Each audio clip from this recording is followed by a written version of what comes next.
తాకట్లో ఉన్న మీ బంగారాన్ని విడిపించి ఆ రోజు ఆన్లైన్ రేటుకి కొంటాం. Sharma gold company.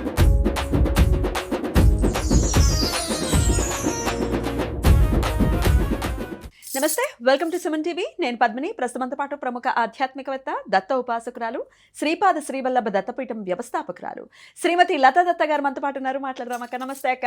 నమస్తే పద్మిని. అక్క, ముందుగా మీకు మకర సంక్రాంతి శుభాకాంక్షలు అక్క. పద్మిని, నీకు కూడా మకర సంక్రాంతి శుభాకాంక్షలు. మన సుమన్ టీవీ ప్రేక్షకులందరికీ కూడా మకర సంక్రాంతి శుభాకాంక్షలు. Thank you. ఈసారి మకర సంక్రమణం విశేషం ఉంది అందరికీ కూడా. ఏమిటది?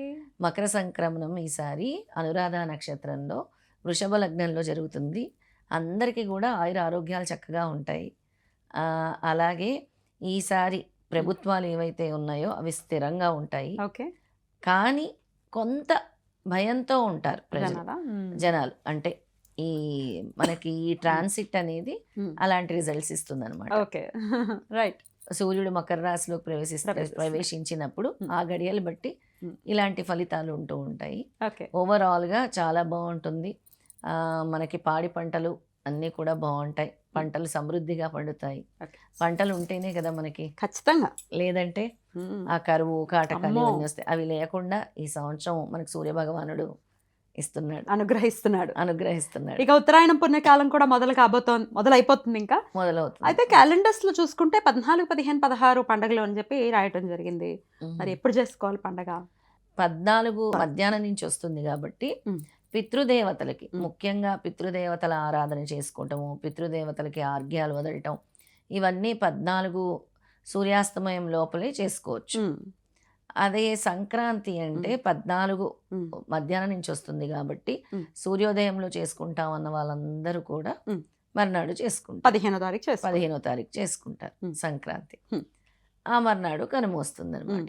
ఇక వాళ్ళ ఇష్టం. ఎందుకంటే 14 మధ్యాహ్నం నుంచే మకర సంక్రమణం ప్రారంభం అవుతుంది కాబట్టి పితృదేవతలకి కానీ అలాగే ఏవైనా దాన ధర్మాలు చేయాలన్నా కూడా మంచి టైం అదే అన్నమాట.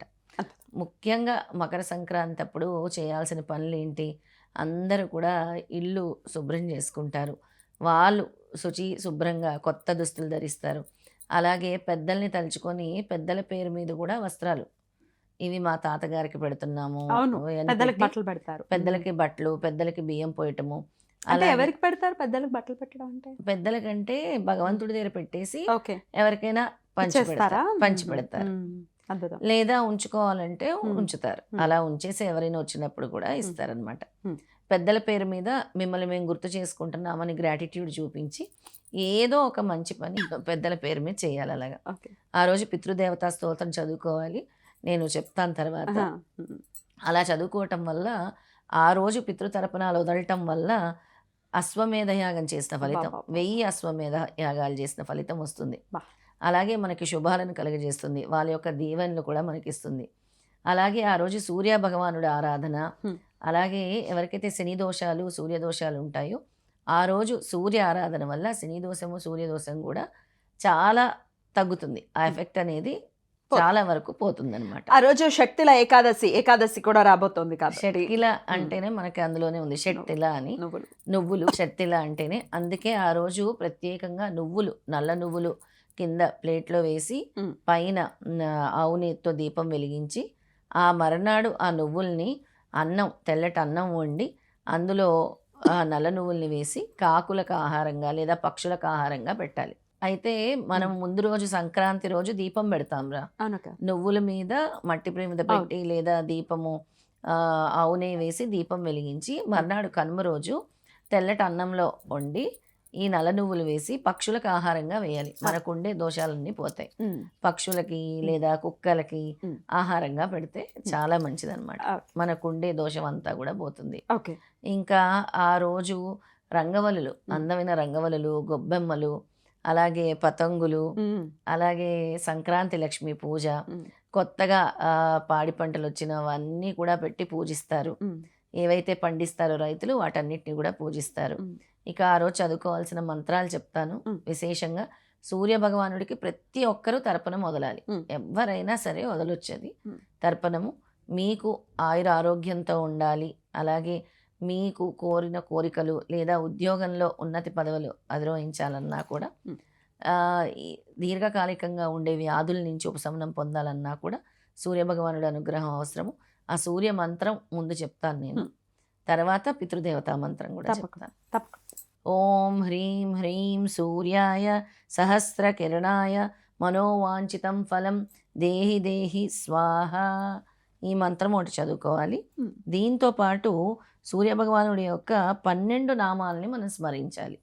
నమస్కారం చేసుకుంటూ ఒక్కొక్క దానికి నమస్కారం చేసుకుంటూ, ఒకవేళ సూర్య నమస్కారాలు వచ్చిన వాళ్ళు ఉంటే సూర్య నమస్కారాలు చేస్తే విశేషమైన ఫలితం వస్తుంది. దాని యొక్క చాటు కూడా మనం పెడదాం ఎలా చేయాలో. చేస్తూ ఆర్ఘ్యం వదిలితే సూర్యుడికి చాలా మంచిది.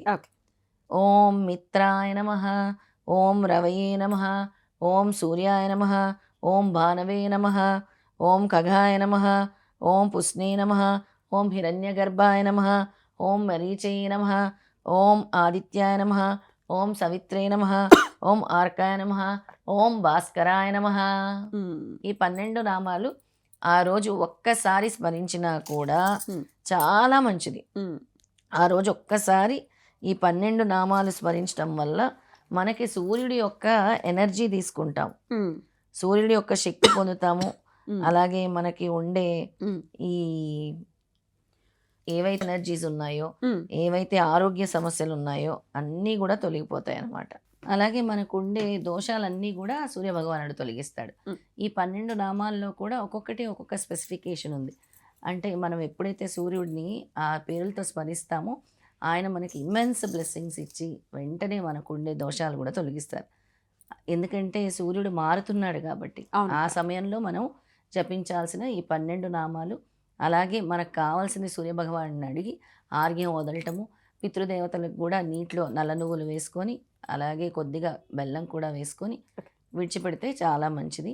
ఆ తర్పణాలు ఇవ్వటము, అలాగే ఆ రోజు స్వయం పాకము, బియ్యము, కందిపప్పు, చింతపండు, కూరగాయలు, అలాగే వాటితో పాటు గుమ్మడికాయ విశేషంగా దానం ఇస్తే చాలా మంచిది.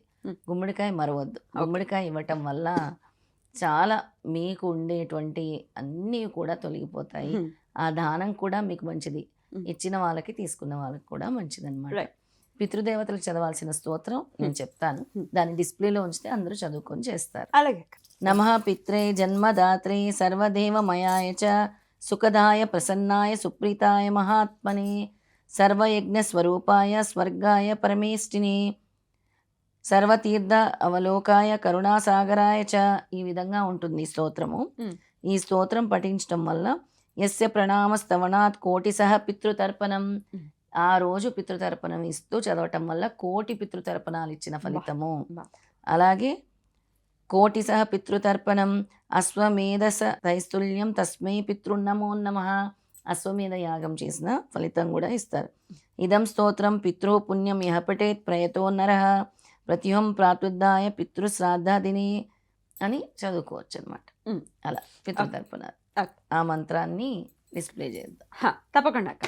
సో ఈ విధంగా ఖచ్చితంగా చదువుకుని అటు పితృదేవతల అనుగ్రహాన్ని పొందుతూ అలాగే లక్ష్మీదేవి కటాక్షాన్ని కూడా పొందేటటువంటి పరిస్థితి ఉంటుంది. దీపారాధన కూడా ఏదో చెప్తానన్నారు కదా. అదే నల్ల నువ్వుల మీద దీపము 14 దీపాలు ఏదో పెట్టాలి. 14 దీపాలు, బాగా గుర్తు చేసాం. 14 దీపాలు ఎవరైతే వెలిగించి ఆ రోజు ఇంటి ముందు కానీ దేవుడి గదిలో కానీ వెలిగించుకోవచ్చు. మీరు ఏదైతే రంగవల్లి వేస్తారో అందులో అయినా వెలిగించుకోవచ్చు, లేదా మీ దేవుడి దగ్గర అయినా వెలిగించుకొని ఇప్పుడు నేను చెప్పే లలితాంబిక మంత్రం చదువుకుంటే చాలా మంచిది. ఆ సంవత్సరం అంతా కూడా మీకు బాగుంటుంది. ఓం ఐం హ్రీం శ్రీం క్లీం, ఓం ఐం హ్రీం శ్రీం క్లీం లలితాంబికాయే నమః, లలితాంబికాయే నమః. ఓం ఐం హ్రీం శ్రీం క్లీం. ఇందులో మహాసరస్వతి, మహాకాళి, మహాలక్ష్మి ఉన్నారు.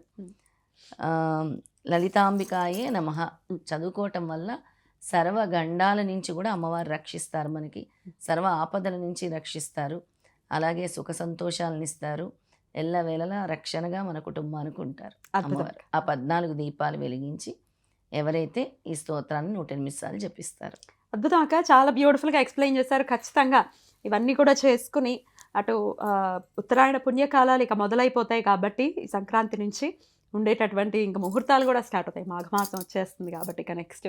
అవును. సో అటు ధనుర్మాసంలో ఇక లాస్ట్ డే, నిన్ననే భోగి లాస్ట్ డే కదా. లాస్ట్ ఎనీవేస్ చాలా చాలా బ్యూటిఫుల్ టైం. ఇంకా తర్వాత శివరాత్రి వస్తుంది, ఉగాది వస్తుంది, శ్రీరామనవమి వస్తుంది. పిండి వంటలు కూడా అందరికి చేసి పంచాలి. పంచాలా? పూర్వము మనం అందరికి తీసుకెళ్లి మనమే ఇచ్చేవాళ్ళం. మన అమ్మ నాన్నలు ఇస్తే తీసుకెళ్ళి పక్కింటి వాళ్ళకి ఇచ్చిరా, ఎక్స్చేంజ్ జరిగేది.